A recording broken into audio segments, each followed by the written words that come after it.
Welcome to Miss Scarlett. Subscribe and don't miss out on Patreon. Have fun! In the quiet morning hours, the first rays of dawn seeped into the dorm room, transforming it into a stage of light and shadows. The shared sanctuary of 3 scholars was brimming with scattered textbooks, an assortment of dorm room essentials, and clothing, a testament to their lively abode. As one young man stirred beneath the warm cocoon of his navy comforter, a playful laughter erupted. "Time to rise and shine, my friend! You're missing out on the universe!" Accompanying the voice was a flurry of feathers descending upon the sleepyhead. The victim of this assault, Marcellus, reluctantly peeled himself from the comfort of his bed, his hair a mess of brown locks. "What's all this about?" he mumbled, sleep still heavy in his voice. "Oh, you're in for a treat," Devin, the perpetrator of the pillow attack, exclaimed. "It's uniform swap day! Think of it as the university's unique twist on dressing up. But how could you not know about this?" "It's mandatory." Marcellus frowned, reaching for his phone. "Mandatory? I've never heard of it." From the small kitchenette, their other roommate, Eric, chimed in. "That's because you never read any of the university emails." He took a sip from his coffee mug, eyes twinkling with barely contained amusement. "Everyone switches uniforms with someone of the opposite gender. It's for cultural sensitivity training." "That sounds ridiculous," Marcellus said, scrolling through his email inbox and finding nothing about a uniform swap. "I don't believe you." Devin placed a hand over his heart in mock offense. "Would I lie to you? Professor Harrison specifically mentioned it in sociology last week. You were probably daydreaming again." Marcellus hesitated, chewing his lower lip. He had been known to zone out occasionally during lectures. "Look," Eric added, setting his mug down. "My sister Olivia is in the dorm next door. She's got something you can borrow, unless you want to get marked absent for the day, which will drop your participation grade." The thought of losing points in any class made Marcellus's stomach knot. He was maintaining a scholarship that required a 3.5 GPA. "Fine," he relented, throwing off his covers. "But if this is a prank, I'm putting itching powder in both your beds." 20 minutes later, Marcellus stood in the bathroom, staring at himself in the mirror with disbelief. He wore a pleated navy blue skirt that fell just above his knees, a crisp white blouse with a rounded collar, and knee-high white socks.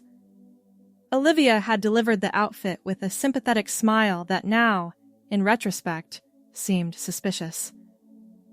"I look ridiculous," he called through the door. His cheeks burned with embarrassment as he smoothed the skirt against his thighs. "Come out and let us see!" Devin shouted back, barely containing his laughter. Marcellus opened the door slowly, prepared for ridicule. His roommates burst into laughter as expected, clutching their sides and pointing. "I can't believe you fell for that," Eric wheezed, wiping tears from his eyes. "There's no uniform swap day!" Anger flashed through Marcellus. "You jerks!" He turned to go back into the bathroom to change. Wait, Devin said, recovering. "You have to wear it all day. That was the bet you just lost." "What bet? I didn't agree to any bet." "By believing us, you implicitly agreed," Eric said, his tone matter-of-fact. "If you back out now, we're posting these pictures all over social media." He held up his phone, displaying several snapshots of Marcellus in the outfit. Trapped, Marcellus weighed his options. One day of humiliation versus potentially viral embarrassment. With a deep sigh, he adjusted the blouse. "Fine. One day. Then those pictures get deleted." The walk to his first class was excruciating. Marcellus kept his eyes fixed on the ground, his face burning with each passing student. He clutched his textbooks to his chest like a shield. The campus paths seemed longer than usual, stretching endlessly before him. Surprisingly, the initial reactions weren't what he expected. Instead of outright mockery, most students either didn't notice or simply gave curious glances before continuing on their way. A few smiled knowingly, as if they understood the predicament of losing a bet. In his economics lecture, Marcellus slid into a seat in the back row, trying to make himself as small as possible. The material of the skirt felt strange against his skin, lighter and more freeing than his usual jeans. He found himself periodically running his fingers along the pleats, fascinated by the texture. "That's a bold fashion choice," whispered the student next to him, a girl with glasses and short blonde hair. "I respect it." Marcellus opened his mouth to explain, but found himself saying, "Thanks," instead. Between classes, he caught his reflection in a window and paused. With his slender build and shoulder-length brown hair, which he usually tied back, he didn't look as absurd as he'd feared. The navy blue complemented his fair skin, and the white blouse actually fit reasonably well across his narrow shoulders. "You look fantastic," called a voice, and Marcellus turned to see Marina, a girl from his creative writing seminar. "Is this for the theater department's gender expression project?" Yeah," he lied, grateful for the excuse. "Exactly that." "Well, you're killing it," she said with a genuine smile. "The skirt's a great length for your height." As the day progressed, the strangest thing happened. Marcellus began to relax. The initial mortification faded, replaced by a curious sense of liberation. There was something about the outfit, the way the skirt swished when he walked, the gentle pressure of the blouse against his torso. That felt unexpectedly pleasant. In the campus coffee shop, the barista, who had served him nearly every day for 2 semesters, didn't recognize him at first. "Name for the order?" she asked, marker poised over a cup. For a reason he couldn't explain, Marcellus didn't give his name. "Sarai," he said, the name coming from nowhere, perhaps a character from a book he'd read. "Pretty name," the barista commented, writing it down. By late afternoon, Marcellus had received more compliments than he could count. Students from the art department asked to photograph him for a project on gender nonconformity. A professor from the fashion design program praised his bold statement on restrictive dress codes. Even a group of freshman girls had approached him in the library to ask where he'd gotten the skirt. When he finally returned to his dorm room, Devin and Eric were waiting with anticipatory grins. "So, how was your day in drag?" Devin asked, clearly expecting tales of humiliation. Marcellus set down his backpack thoughtfully. "It was interesting." "Did people laugh? Were you embarrassed?" Eric pressed. "Not really," Marcellus admitted. "Actually, people were kind of cool about it." His roommates exchanged confused glances. "Well, the bet's over," Eric said, deleting the photos from his phone. "You can change back now." Marcellus looked down at the outfit, fingers once again tracing the pleats of the skirt. "Yeah, I guess." But as he changed back into his jeans and t-shirt, something felt off. The denim seemed heavy and constraining after the lightness of the skirt. The cotton of his shirt felt rough compared to the smooth blouse. That night, lying in bed, Marcellus couldn't stop thinking about how he'd felt throughout the day.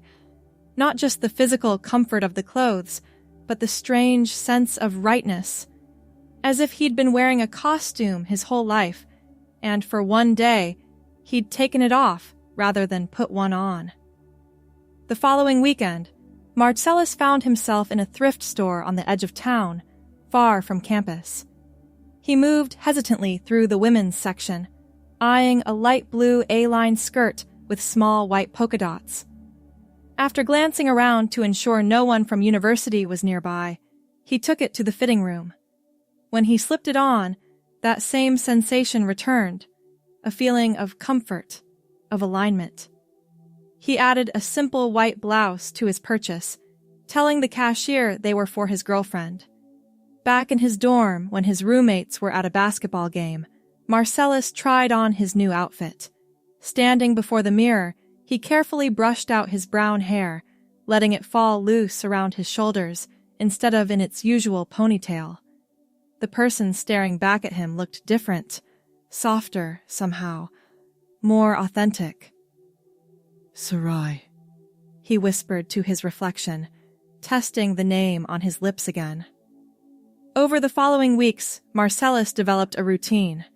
During weekdays, he attended classes as himself, but come Friday evening, he transformed into Sarai.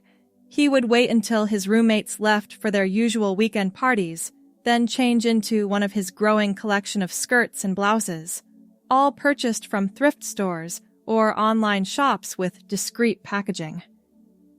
At first, Sarai existed only within the confines of the dorm room. She would read, study, or watch movies, reveling in the simple joy of being herself in private. But as his confidence grew, so did her world. 3 weeks after the initial prank, Marcellus, now Sarai, ventured out to a coffee shop in a neighboring town, wearing a forest green skirt paired with a cream-colored blouse. Her brown hair was brushed to a shine, framing her face softly. "What can I get for you, miss?" asked the barista, and the word miss sent a thrill through Sarai's entire body. "A vanilla latte, please," she answered, her voice slightly higher than Marcellus's usual tone. "Name?" "Sarai." That first solo outing opened the floodgates. Each weekend, Sarai explored further. Bookstores, parks, small restaurants. No one questioned her. No one gave her strange looks. To the world, she was simply a young woman enjoying her weekend. As winter approached, Sarai expanded her wardrobe to include sweater dresses, woolen tights, and a camel-colored peacoat that cinched at the waist. She learned to apply subtle makeup, just enough to enhance her features without looking overdone. YouTube tutorials became her nighttime study material, and she practiced until her eyeliner was perfect and her lipstick didn't smudge. One Friday evening, as Sarai was preparing to leave for a movie, the dorm room door opened unexpectedly. Eric walked in, having forgotten his wallet. He froze, staring at his roommate dressed in a burgundy skirt and black turtleneck, a tube of mascara in hand. "Marcellus? What the hell?" Sarai's heart hammered in her chest, but she straightened her shoulders. "I can explain." Are you still doing that uniform thing? It was just a joke, man." "It's not about the joke," she said carefully. "This is something else. Something that feels right for me."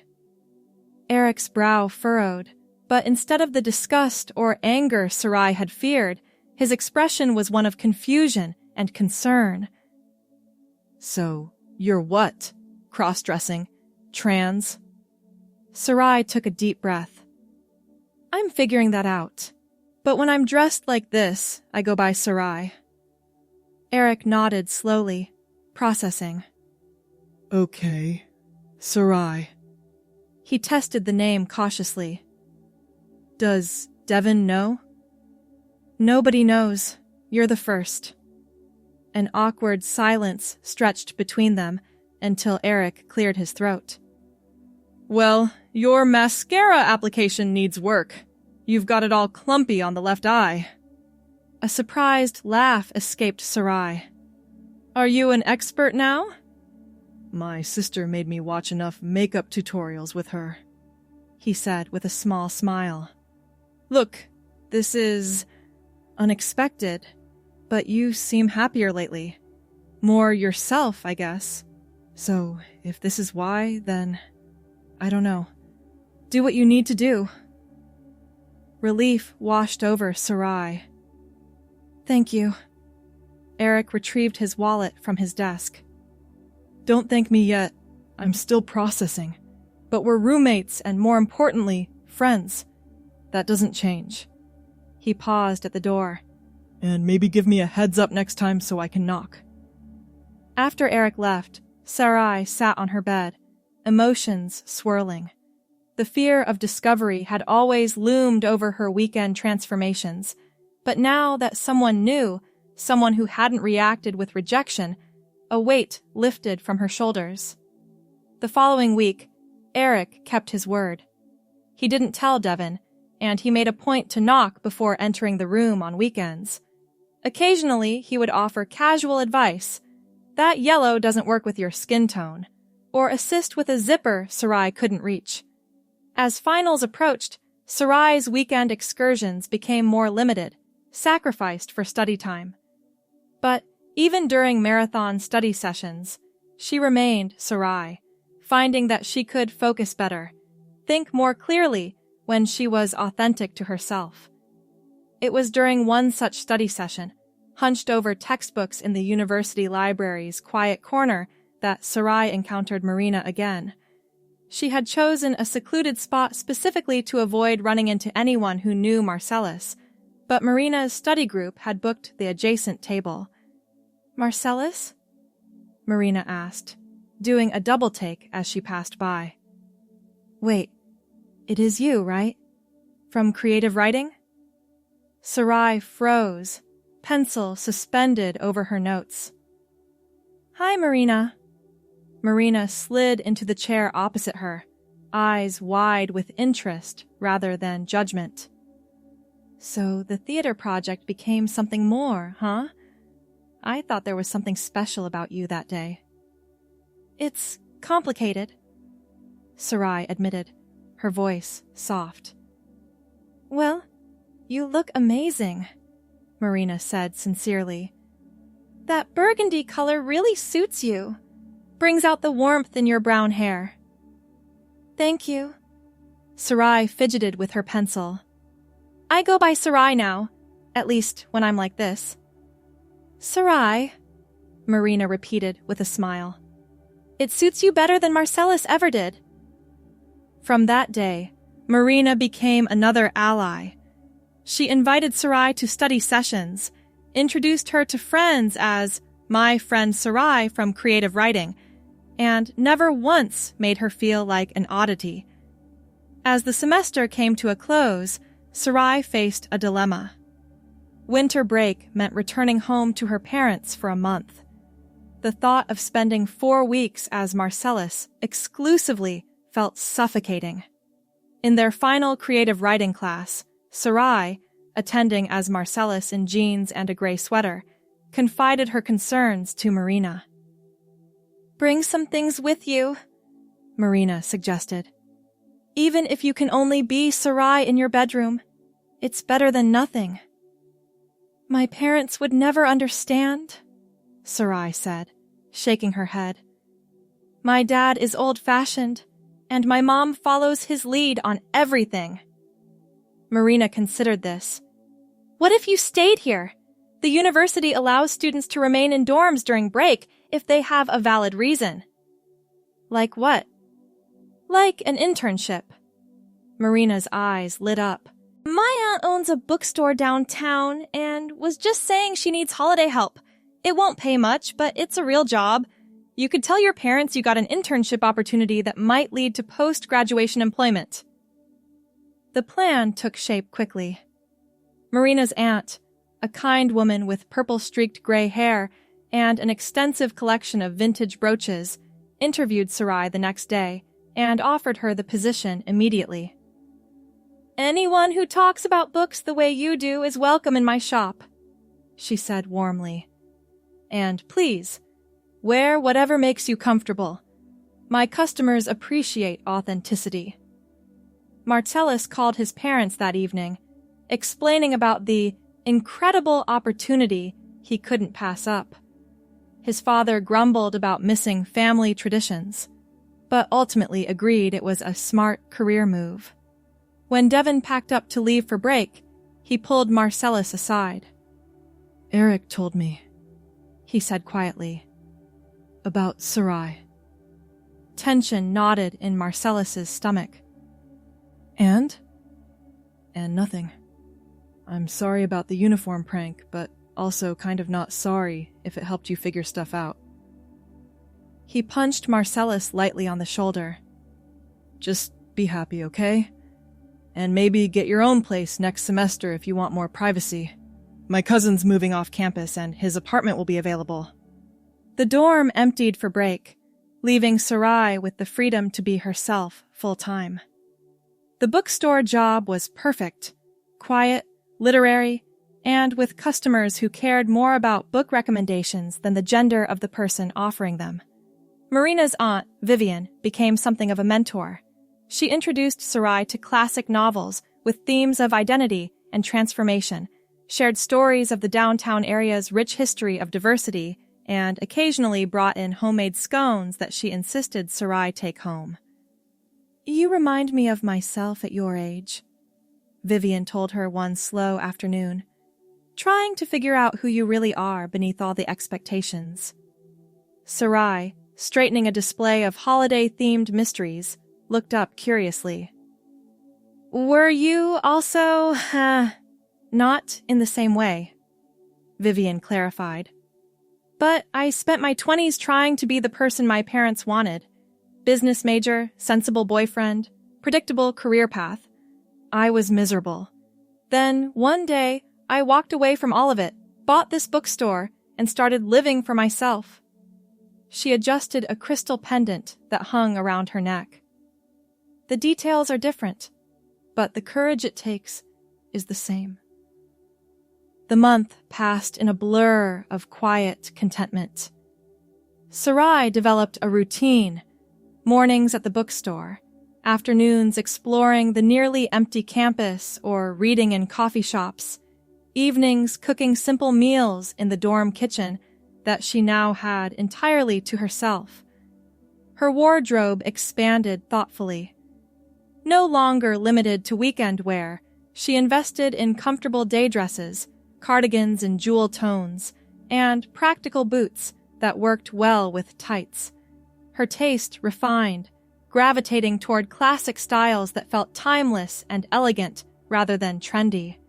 The brown hair that had always been tied back as Marcellus now flowed freely past her shoulders, developing natural waves that Sarai enhanced with a wide-barrel curling iron. She learned to trim her own bangs, which framed her face softly and feminized her features. When the spring semester began, Sarai made a decision. She approached her professors individually before classes started, explaining her situation and asking to be addressed as Sarai. Most were supportive, making notes in their attendance records and offering resources for trans students on campus. Only one professor, an older man in the economics department, seemed uncomfortable. I'll call you whatever name is on my official roster, Mr. Wilson, he said firmly. Sarai didn't argue, but after class, she submitted the paperwork for a preferred name change through the university system. Within a week, Sarai Wilson appeared on all class rosters except for official transcripts. True to his word, Devin's cousin's apartment became available, and Sarai signed a lease starting in February. The space was small but sufficient, a studio with a tiny kitchen, a bathroom with a deep tub, and windows that let in morning light. For the first time, Sarai could arrange her clothes openly in a closet, display her small collection of perfumes on a vanity table, and exist wholly as herself in her own space. Eric and Devin helped her move, carrying boxes up 3 flights of stairs without complaint. This place suits you, Eric remarked, looking around at the cozy space with its secondhand furniture and bookshelves already filled with novels. Yeah, it does, Sarai agreed, smoothing the floral bedspread she'd splurged on as a housewarming gift to herself. Devon examined the small kitchen. We should have a housewarming party. Nothing big, just a few people. I don't know. Sarai hesitated. Who would you invite? Friends, Devon said simply. People who care about you. The party happened the following weekend, a small gathering of about 10 people. Marina came with homemade brownies. Eric brought a small potted plant for the windowsill. Vivian arrived with a vintage floral teapot that matched Sarai's bedspread. Most surprisingly, several students from Sarai's classes accepted the invitation, including people who had known her as Marcellus and now embraced her as Sarai without question. Your place is so cute, commented a girl from her poetry workshop, admiring the watercolor prints Sarai had hung on the walls. Thanks, Sarai replied, a warm contentment spreading through her chest as she looked around at her friends, chatting and laughing in her space. Later that evening, after everyone had left except Marina, who stayed to help with cleanup, Sarai sank onto her love seat with a sigh of satisfaction. Happy? Marina asked, joining her. Very, Sarai confirmed. It's strange. A few months ago, I was terrified of anyone discovering this part of me. Now it's just who I am. Marina nodded, understanding. Life's funny that way. The things we fear most often turn out to be the path to our authentic selves. Spring semester progressed, and Sarai's confidence grew along with the warming days. She registered for fall classes with her preferred name, applied for summer housing to avoid returning to her parents' home, and even joined a book club that met weekly at Vivian's store. Her parents remained in the dark, their video calls carefully staged to show only Sarai's face against a neutral background, her brown hair pulled back in a way that could be read as masculine on the small phone screen. You look different somehow, her mother commented during one call. Happier. I am happy, Mom, Sarai replied truthfully. Really happy. The conversation about her identity with her parents loomed as an inevitable future hurdle, but Sarai wasn't ready yet. First, she needed to fully understand herself. That understanding deepened through conversations with a counselor at the university's health center who specialized in gender identity. Through weekly sessions, Sarai explored her feelings, her history, the subtle signs throughout her life that her assigned gender had never quite fit. There's no rush to label yourself, the counselor assured her. Some people identify as transgender, others as non-binary. Some simply prefer to express gender differently while maintaining their assigned identity. The journey is personal. Sarai considered this carefully. When I'm Sarai, everything feels right. When I tried to be Marcellus, even before the uniform day, it always felt like wearing uncomfortable clothes, like everything was slightly too tight or made of scratchy material. By late April, as dogwood trees bloomed across campus, Sarai had made a decision. She would live as herself full-time, pursuing medical options if she chose, but regardless of physical changes, she was Sarai in her heart and soul. She marked this decision with a small ritual. On a clear evening, she carried a box to the lake at the edge of campus. Inside were the last remnants of Marcellus, an old wallet with his ID, some men's toiletries she'd kept just in case, and a journal where she'd documented her journey. Sitting on a bench overlooking the water, Sarai opened the journal and read through her earliest entries. The confusion, the fear, the gradual awakening to her true self. Then she tore out those pages, folded them into paper boats, and set them sailing across the lake, watching as they carried away her past self, not with rejection, but with gratitude for leading her to who she was meant to be. The wallet and toiletries went into a campus recycling bin. The empty journal she kept, its blank pages ready for the next chapter of her story. Summer arrived with humid heat and emptier campus paths. Sarai continued working at Vivian's bookstore, now with increased hours. She sublet a room in a house with 2 other summer students, graduate women, who welcomed her without question. One stifling July afternoon, Sarai was arranging a new shipment of books when the shop door opened, bringing in a gust of hot air and an unexpected visitor. "Dad?" she gasped, nearly dropping the stack of novels in her arms. Her father stood awkwardly in the doorway, his familiar frame seeming out of place among the bookshelves. He wore the same plaid shirt he'd worn on his last 3 video calls, and his expression was unreadable. "Your mother was worried," he said gruffly. "You keep making excuses not to come home. I decided to see what was so important here." Sarai's heart pounded. There was no hiding now. She wore a light blue summer dress with a cardigan, her brown hair swept up in a clip to combat the heat. "Dad, I can explain." "Your roommate, Eric, was it? Told me where to find you. He seemed to think I already knew." Her father's eyes took in her appearance, his brow furrowing deeply. Vivian emerged from the back room, sensing tension. "Everything okay, Sarai?" "This is my father," Sarai explained, her voice tight. "Dad, this is my boss, Vivian." "A pleasure," Vivian said smoothly, extending her hand. "Your daughter is an exceptional employee.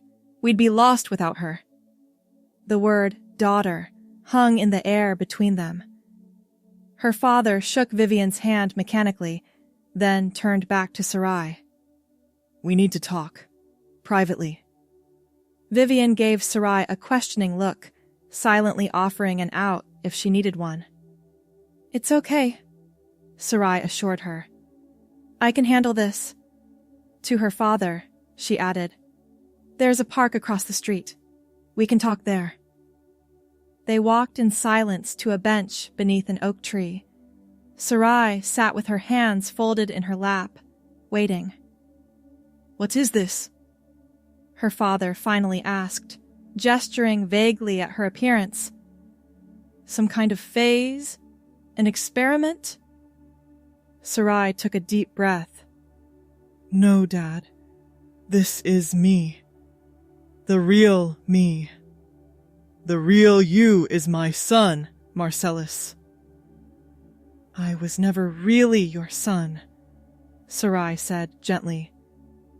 "I tried to be, but it never fit.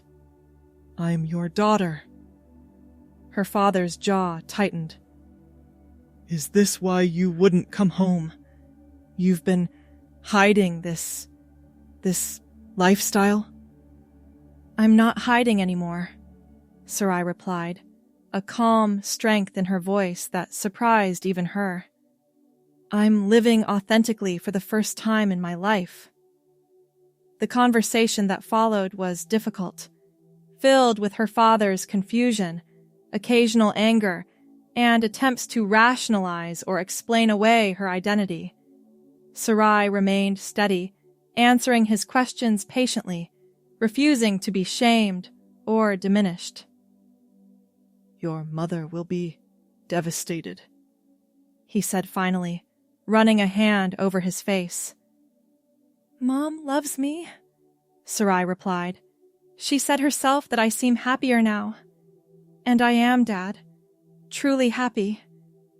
They parted with no resolution, her father returning to his hotel to think things through. Sarai walked back to the bookstore with a curious lightness in her chest. The confrontation she'd feared for months had happened, and while it wasn't perfect, she had stood her ground. She had claimed herself. The following day, her father returned to the bookstore, this time with less shock in his eyes. "I called your mother last night," he said. "She wants to meet you. The real you." "She's not angry?" "She's adjusting. As am I." He cleared his throat. "I spent a lot of time online last night, reading about people like you. There's a lot I don't understand yet." "I know," Sarai acknowledged. "It's an adjustment for everyone, but I'm still the same person inside, the same humor, the same interests, the same values you raised me with." Her father nodded stiffly. "Your mother suggested coming for a weekend next month, to see your apartment, meet your friends. She thinks it might help us understand." Hope fluttered in Sarai's chest. "I'd like that." As her father turned to leave, he paused. "That color, the blue, it's nice on you. Brings out your eyes. Just like your mother's." Tears sprang to Sarai's eyes at this small acknowledgement. "Thanks, Dad." The parent visit happened as planned in August. Her mother arrived with tense smiles that gradually relaxed as she spent time with Sarai in her element, watching her interact with customers at the bookstore, chat easily with friends over dinner, navigate her world with confidence. On their last evening together, as they sat in Sarai's apartment sharing takeout Chinese food, her mother reached across the table and took her hand. "You were always a thoughtful child," she said softly. "Always watching, always thinking deeply about things. I see now that you were trying to figure out where you fit in the world." Sarai squeezed her mother's hand. "I've found it now." "Yes," her mother agreed, eyes taking in her daughter's face. The same brown eyes, the same thoughtful expression, now framed by softly styled brown hair and an inner peace that radiated outward. "I believe you have." Fall semester began with a new sense of permanence. Sarai was no longer testing the waters of her identity. She was swimming confidently in the current of her authentic life. Her legal name change process was underway, her medical transition options researched and considered, her social circle solid with friends who knew and loved her true self. 1 year after uniform swap day, Sarai stood in front of her bedroom mirror, adjusting a navy blue skirt, remarkably similar to the one that had started her journey. The woman who looked back at her was confident, whole, at peace with herself. "Ready for class?" Marina called from the living room of the apartment they now shared as roommates. "Ready," Sarai confirmed, picking up her backpack. As they walked across campus together, Sarai noticed a group of students laughing near the quad, apparently engaged in some kind of dare or prank involving switched clothing. A young man in a skirt looked uncomfortable, tugging at the hem self-consciously, while his friends snickered. Sarai approached him with a gentle smile. "The skirt looks nice on you," she said quietly. "Navy blue is a versatile color." The student looked up in surprise, uncertainty in his eyes. "Sometimes what starts as a joke becomes the most genuine part of ourselves," Sarai added. She handed him her business card, newly printed with her name and her position as a peer counselor for the campus LGBTQ Resource Center. "If you ever want to talk." As she walked away, Marina nudged her shoulder. "Look at you. Full circle moment." Sarai laughed, the sound as genuine as the sunlight that illuminated her path forward. "Not full circle," she corrected. "Full self." Thanks for watching, my girlies! Be sure to check out Patreon for more!